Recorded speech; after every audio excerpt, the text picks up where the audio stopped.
Bonjour à tous, place à l'invité du 8h30 sur LCI. Bonjour Éric Woerth. Bonjour. Député Renaissance de l'Oise, merci d'être sur LCI ce matin. J'allais vous dire, j'avais écrit triste soirée. Ouah, quelle soirée à la commission mixte paritaire qui s'est réunie d'abord à 17h hier, suspension pendant 4 heures, puis elle s'est à nouveau réunie et vers 1h du matin, un peu avant 1h, on dit suspension, les travaux reprennent qu'à 10h30. Il y a quelques instants, chez nos confrères de Public Sénat, Bruno Retailleau, sénateur LR, qui fait partie de cette CMP, dit moi je viens pas à 10h30 à la reprise des travaux, je vais devant mon groupe, devant mes sénateurs LR, et puis on verra après la CMP. Qu'est-ce que vous dites ce matin? On en est où là? Qu'il faut qu'on en finisse.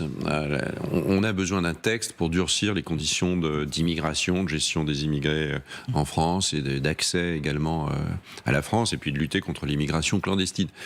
Tout le monde en convient, on a besoin d'un texte. Les autres pays ont des textes. Ce texte est très ferme, extrêmement ferme.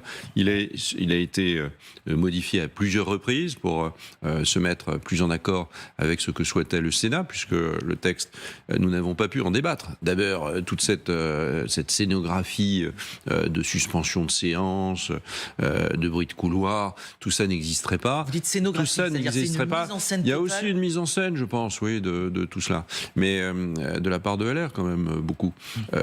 Évidemment, la commission mixte paritaire, elle est convoquée à 10h30. Ceux qui en font partie doivent y venir. Ça me semble assez naturel. Et puis les choses sont sur la table. Il faut discuter. S'il n'y avait pas eu le rejet du débat, et non pas le rejet du texte, le rejet du débat, notamment LR, voté pour ce rejet, comme le Rassemblement national, on aurait pu avoir une discussion pendant 10 jours à l'Assemblée nationale. Ça n'a pas été le cas. Donc on concentre la discussion en très peu de temps. Ça donne cela. Moi je pense qu'il faut à un moment donné en finir, parce que d'abord les Français nous regardent, et ils regardent les politique, ils se demandent pas où est l'avenir de la majorité, où est l'avenir de LR, où est l'avenir du RN. La gauche commente, alors que la gauche a voté une motion de rejet qui aboutissait in fine à un texte bien plus ferme, donc sur lequel elle était encore moins d'accord. Enfin, je veux dire, vous imaginez la folie de cette position de la part de la gauche. Donc je crois qu'il faut être maintenant ferme sur nos propres positions. Ce texte, on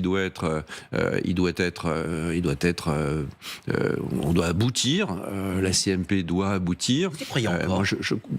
Écoutez, tant qu'il y a de la vie, il y a de l'espoir. Ouais. Donc ce texte, il doit aboutir.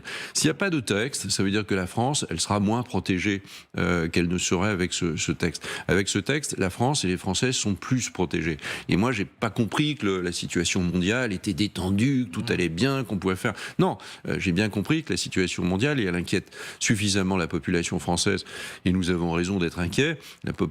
C'est une situation extraordinairement tendue. Et donc nous devons évidemment mieux maîtriser nos flux migratoires, mieux maîtriser l'immigration clandestine. C'est ça dont il s'agit. Et c'est de ça dont il s'agit lorsqu'on examine ce texte. Alors on peut se poser la question de l'accès aux APL, sur ci, sur ça. Beaucoup a été fait. La majorité a beaucoup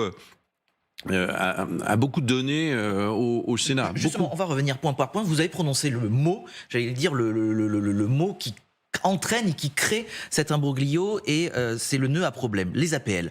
Les Républicains et Bruno Retailleau disent attendez, on ne nous avait pas promis ça sur ces fameuses APL pour le logement, ces aides personnalisées au logement, désormais conditionnées à 5 ans de résidence en France pour les étrangers qui ne travaillent pas, contre 6 mois actuellement, 30 mois pour ceux qui travaillent. On nous dit ça a disparu, ça, finalement, du texte. Alors on crie chez les LR, il y a moi j'ai les documents, dit Bruno Retailleau, on nous ment du côté du gouvernement, le gouvernement dit non, ils ont mal compris. Il y a un jeu de poker menteur, non ? Écoutez, moi je ne suis pas dans la discussion de la CMP, donc je ne sais pas ce qui s'est dit. Je pense que tout a été revu. Il y a eu un travail très très fin. La Première ministre a rencontré je ne sais pas combien de fois les dirigeants de LR, donc il ne peut pas y avoir de malentendu. Je pense qu'il était clair qu'en ce qui concerne les prestations de handicap comme les prestations d'APL, qu'il y avait bien une différence entre les gens qui travaillent et ceux qui ne travaillent pas, et c'est très important de conserver cela. Sur les l'allocation familiale, il y a eu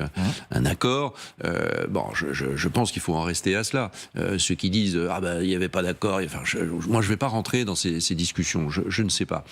Tout ce que je sais, c'est qu'il est naturel de considérer que pour les personnes qui sont en situation, qui rentrent en France en situation régulière, qui déposent et qui travaillent, ils aient accès aux APL comme les Français. Ça, c'est naturel. L'immigration de travail, il faut la favoriser. Il faut favoriser l'immigration dont on ne veut pas. Mais l'immigration de travail, on en a besoin. Donc c'est assez naturel. Et je ne vois pas pourquoi, tout d'un coup, on ferait exploser le texte, parce que c'est ça. LR est en train de vouloir faire exploser le texte. Je ne vois pas pourquoi on ferait exploser le texte, un texte qui protège les Français, sur des sujets de cette nature. Sachant que, en ce qui concerne les propositions du Sénat, beaucoup ont été reprises par la majorité. Des quotas d'immigration pluriannuels votés par le Parlement, des restrictions d'accès aux tarifs réduits dans les transports, bien sûr on est d'accord, le délit de séjour irrégulier qui a posé plein de problèmes de discussion interne à la majorité, le délit de séjour irrégulier sanctionné par une amende, enfin beaucoup de sujets de cette nature. Oui, vous avez raison, dans tout ce que vous égrégez. Beaucoup de sujets. Donc le texte il a beaucoup évolué. Et en faveur et en direction de LR. En plus, et en direction du LR et du Sénat. Gérard Larcher qui a reçu un courrier de la Première ministre sur l'AME. Sur l'AME, il y a une réforme, il y a un calendrier. Oui. Gérald Darmanin qui a écrit à Éric Ciotti en assurant une accélération de la création de places en centre de rétention administratif. On pourrait se dire, mais qu'est-ce qu'ils cherchent encore LR?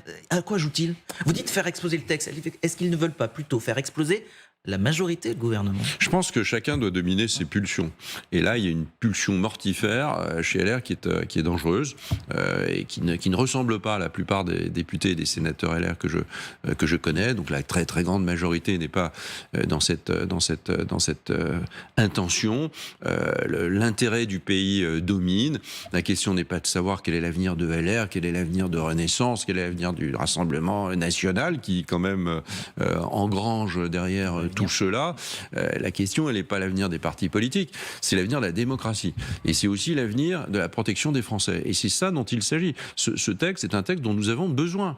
Il a été présenté par Gérald Darmanin après beaucoup de négociations, beaucoup de temps, beaucoup de discussions. C'est pas quelque chose qui est venu comme ça par hasard. Il a été rejeté d'une façon brutale par une coalition hétéroclite de gens qui pensent des choses différentes. Et ils ont rejeté l'idée même qu'on en débatte. Donc on en débat dans des conditions qui sont les plus mauvaises, qui ne sont pas les débats de la séance publique, qui sont les débats de la commission mixte paritaire, qui en général vient après 2 débats au Sénat, il a eu lieu, et à l'Assemblée nationale. Le débat à l'Assemblée nationale n'a pas eu lieu. C'est évidemment terrible. Et ce par qui le texte ne prospérerait pas, ce par qui il n'y aurait pas de texte, porterait une très lourde responsabilité. Beaucoup a été fait, vraiment beaucoup, jusqu'aux limites de la capacité de la majorité à voter un texte autant transformé. Il faut peut-être voir cela aussi. Et LR doit en prendre. LR doit en tenir compte. Nous tenons compte. La majorité. Donc on n'avance plus. La majorité, elle tient compte des positions de LR et du Sénat. Elle le fait et elle le fait dans les actes. Elle le fait pour que le texte soit voté. Donc on doit gérer aussi à l'intérieur. Il y a plusieurs courants de pensée à l'intérieur de la majorité, de droite et de gauche. Ça fait un bloc central et c'est au fond ce qu'ont voulu les Français d'une certaine manière aux élections législatives. Bon, il faut aussi respecter ce bloc. Et il y a des limites. Il y a à un moment donné un certain nombre de limites. On ne peut plus aller plus loin, plus en amont. Donc ça veut dire on fait quoi finalement? La CMP, est-ce qu'elle va servir à quelque chose? Est-ce qu'à ce moment donné, certains disent, il serait bon, on dit stop, le texte. On passe une bonne nuit, c'était le cas, et peut-être qu'on revient en CMP, si possible en étant à l'heure et pas en retard. On revient en CMP et on continue à discuter en ayant pesé le pour et le contre. Il y a un moment donné, beaucoup a été obtenu par le Sénat, à partir du texte du Sénat. Il faut juste que le texte soit voté quand même après.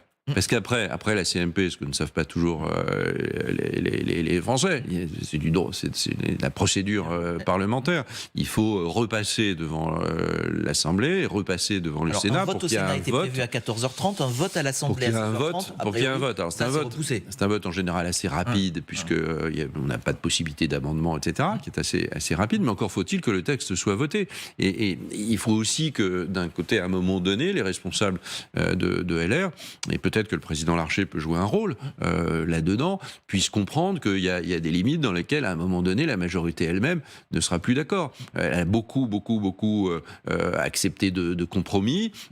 Ces compromis, me semble-t-il, sont bons. Je les trouve bons. Je n'ai vraiment aucun problème pour voter cela. Mais il faut juste assurer l'équilibre également de la majorité. Donc LR est en passe, peut voter un texte de cette nature, puisqu'une bonne partie de ses propositions ont été reprises. Il faut que la majorité puisse le faire. Et là, entre gens intelligents, on devrait pouvoir se mettre d'accord. C'est l'intérêt du pays. C'est l'intérêt du pays. C'est pas des compromis, c'est juste l'intérêt du pays. J'entends bien les mots, et vos mots. Est-ce que vous y croyez sincèrement que des gens intelligents, LR, vont y arriver quand même? Oui, je crois. Vous les connaissez, vos amis de LR? Oui, mais j'ai beaucoup de respect pour beaucoup d'entre eux, la plupart d'entre eux d'ailleurs.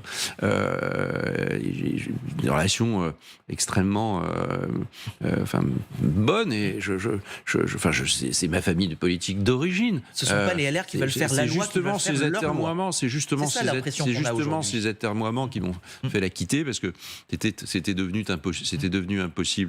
Mais là, le Sénat a fait un vrai travail puissant. Bon, la majorité en a tenu compte largement, au-delà de ce qu'elle pensait devoir accepter.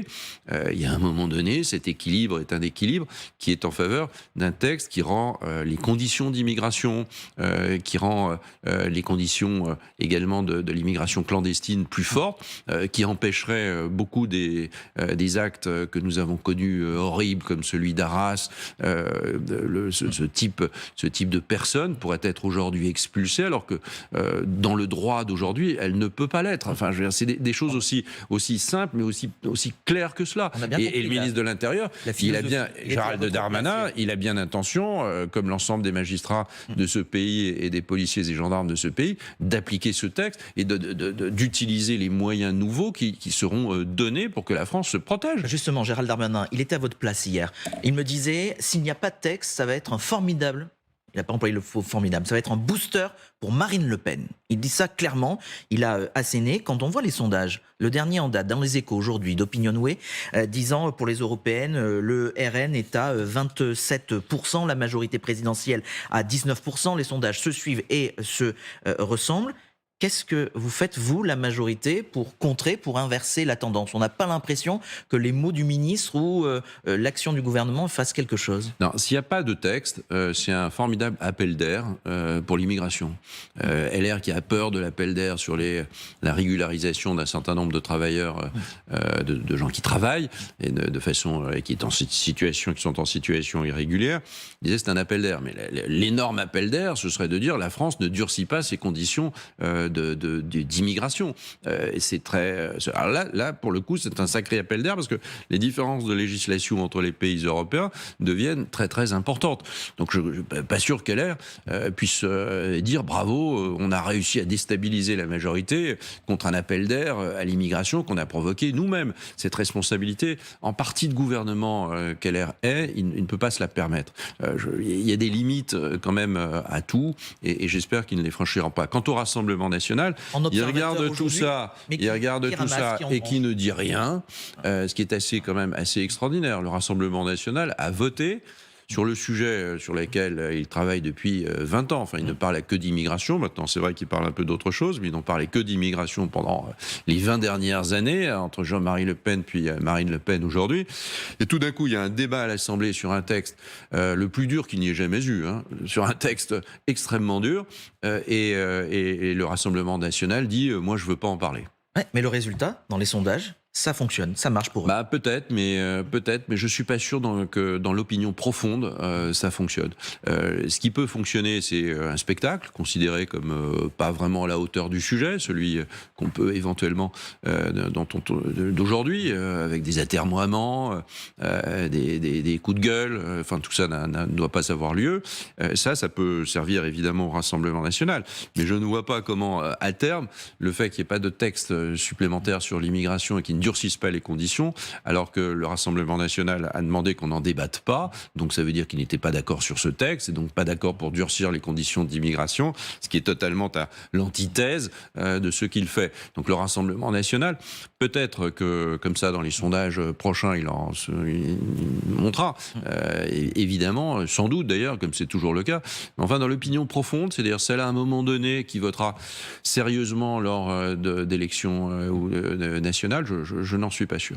Ce même sondage dont je parlais tout à l'heure, Opinionway et Les Échos, met en avant les priorités des Français en cette fin d'année. On voit que nous avons pouvoir d'achat, immigration en 2, sécurité en 3. L'immigration, ça sera aussi au cœur, on imagine, des élections européennes de juin prochain. On voit que les Français, il y a un large consensus pour avoir une certaine fermeté, une dureté sur le sujet d'immigration. Et en même temps, quand on voit, vous employez le mot spectacle, qu'on peut voir à l'Assemblée ou aussi depuis hier soir dans cette commission mixte paritaire, vous leur dites quoi aux Français? Ils vont se dire à un moment donné, mais attendez, ces élus ne répondent pas du tout à ce que nous voulons. On a l'impression qu'eux s'amusent de leur côté et que c'est nous qui subissons. C'est sûr que c'est pas un bon moment. Et c'est vrai aussi que les Français jugent la politique impuissante, sans doute, à résoudre leurs propres problèmes. Mais c'est vrai dans la plupart des pays. Pourquoi? Parce qu'on est un monde chamboulé, on est dans un monde en transition. C'est pas des mots techniques, c'est juste on change de vie. On change de vie dans nos énergies, on le voit tout le temps. On change de vie dans la nature des voitures qu'on va acheter. On change de vie parce que le numérique domine tout, parce que l'intelligence artificielle va modifier les métiers. Bon, bref, ça crée de l'incertitude. Et cette incertitude, elle crée une super inquiétude, et une inquiétude très profonde. Et les politiques, ils essayent d'amener, de transformer. C'est exactement ce que fait le président de la République. Quand on dit le président cherche un cap, donnez-nous le cap. Mais le cap du président, il est extrêmement clair. C'est de faire transiter la France. Tout le monde le voit. Oui, mais pardonnez-moi, je ne vais pas aller dans le sens de tous ceux qui voient la France en vrille. Moi, je pense qu'au contraire, je crois dans mon pays. Il y a plein de gens qui n'y croient plus. Ben, moi, je crois dans mon pays. Et j'aimerais bien que les partis politiques de gouvernement y croient aussi. C'est pas toujours évident quand on regarde LR et le Parti socialiste. Qu'on regarde, le président de la République, il accompagne le pays par des réformes qui lui permettent d'être en transition, de changer d'énergie, d'être présent encore, même si la France ne comporte que peu de millions d'habitants par rapport à des grands pays, mais d'être encore dans le combat des nations pour prendre le pouvoir. On voit bien que le pouvoir, il va de l'ouest à l'est. On voit bien que des grandes puissances qui ne sont pas des puissances démocratiques s'affirment. Enfin, tout ça est un sujet dont vous débattez tout le temps ici. La France est en train de réussir ses transformations. C'est lourd, c'est compliqué, c'est lent, c'est laborieux. Mais enfin, on n'est pas dans une politique de routine. C'est moins qu'on peut le dire. Le président est un président de gros temps. C'est un gros temps en ce moment, oui, vraiment un très gros temps. Bien ce que vous dites, nous devons être à la hauteur de ça. Il y a des réformes qui sont faites, il y a des réformes qui sont engagées, il y a des résultats, on a vu, qui se produisent. Alors après, ça fluctue. Sur le chômage, par exemple, il y avait une baisse, après ça a remonté, etc. Mais vous avez raison, il y a des choses qui sont faites. Paradoxalement, le RN ne s'est jamais mieux porté que ces dernières années. Qu'est-ce qui ne va pas? Quelle est l'huile qui n'y a pas dans le rouage qui grille? Est-ce que c'est un échec pour le président de la République? Parce qu'on préfère l'huile sur le feu que l'huile sur les rouages. Là, on le voit bien. Là, en ce moment, c'est la politique de l'huile sur le feu dans cette commission mixte paritaire. Donc, il faut que ceux qui jettent l'huile sur le feu, ils arrêtent d'en jeter, qu'ils regardent la situation telle qu'elle est. Ça nécessite un peu d'effort du monde politique. Ça nécessite un peu d'effort. Il y a des sujets qu'on peut partager. On n'est pas obligé d'être clanique tout le temps, d'être dans des camps tout le temps, d'être dans des ambitions personnelles tout le temps, d'être plus dans les arrière-pensées que dans les pensées. De temps en temps, c'est bien de penser aussi. Et il faut mieux penser à la France plutôt qu'à son propre destin personnel. Et en général, d'ailleurs, quand on pense à la France, ça va mieux. Donc le Rassemblement national, il n'engrangera pas de résultats qui le mettraient en situation de pouvoir prendre le pouvoir si nous réussissons. La clé, c'est la réussite. La clé, c'est pas les anathèmes. La clé, c'est pas les discours caricaturaux qui ne fonctionnent plus aujourd'hui. La clé, c'est la réussite. C'est la réussite des politiques menées aujourd'hui. On est dans un champ républicain. Il y a aujourd'hui la capacité à soutenir des réformes qui nous permettront d'aller mieux sur le plan économique, aller mieux sur le plan de l'emploi, sur le plan de l'éducation, la santé. mais aussi la fermeté, mais aussi le régalien, la sécurité, mais aussi l'immigration. Et ce texte-là, il fait partie de tous ces textes, de toutes ces transformations que nous devons mener dans notre pays, pour faire un pays plus sûr, pour faire un pays qui respecte sa propre identité. Un immigré qui arrive en France, il a le droit d'y venir selon certaines conditions, il a le droit d'y travailler, il a le droit de fonder sa famille, mais il a surtout le devoir de respecter nos règles de vie. Et c'est de cela dont il s'agit.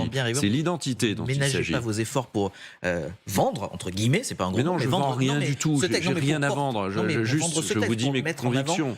Ce que met le gouvernement. Je vous dis mes convictions. Un dernier mot. Il faut arrêter de jouer avec ce texte. Il faut arrêter ce jeu pathétique. Quoi à vos anciens camarades? C'est pas du cinéma. On n'est pas au cinéma. On n'est pas au Festival de Cannes. On n'est pas en train d'orchestrer comme ça devant les médias qui sera responsable de l'échec. Moi, je ne veux pas savoir qui sera responsable de l'échec. Je veux savoir qui sera responsable du succès. Et le succès, c'est le vote de ce texte. Merci beaucoup, Éric Woerth, d'avoir été notre invité. On suivra ça de très près. Normalement, des travaux de la CMP qui reprennent à 10h30.